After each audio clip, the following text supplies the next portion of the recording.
ఈ డిజిటల్ యుగంలో పడుకునేటప్పుడు తప్ప మనం అసలు కళ్ళకి రెస్ట్ ఇవ్వట్లేదు. దీనివల్ల కంటిపై ఒత్తిడి పెరిగి చూపు మందగిస్తుంది. అందుకే ఐ హెల్త్ కూడా చాలా ముఖ్యం.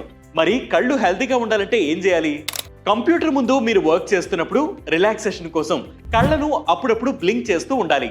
దీనివల్ల కళ్ళు డ్రై అవ్వకుండా ఉంటాయి. ఐ రొటేషన్ ఎక్సర్సైజులు చేయాలి. కళ్ళను గుండ్రంగా పైకి కిందకి పక్కకు నెమ్మదిగా తిప్పుతుండాలి. ఈ వ్యాయామాల వల్ల కళ్ళలో స్టిఫ్నెస్ తగ్గడమే కాక ఐ మజిల్స్ బలపడతాయి. ఐ ఫ్లెక్సిబిలిటీ కూడా పెరుగుతుంది. అరచేతులను రబ్ చేసుకుని వాటిని కళ్ళపై పెట్టుకోవడం ద్వారా కూడా కంటికి రిలాక్సేషన్ ఉంటుంది. ఈ వ్యాయామాలకు తోడు విటమిన్ ఏ, సి, ఈ సహా omega 3 fatty acids and antioxidants ఎక్కువగా ఉండే ఆహారం తీసుకోవాలి. ఇలాంటి హెల్త్ వీడియోస్ మరియు హెల్త్ టిప్స్ కోసం ప్రతిరోజు వెట్ న్యూస్ యాప్ ని ఫాలో అవ్వండి. వెట్ న్యూస్ తెలుగు యూట్యూబ్ ఛానల్ ని సబ్స్క్రైబ్ చేయండి.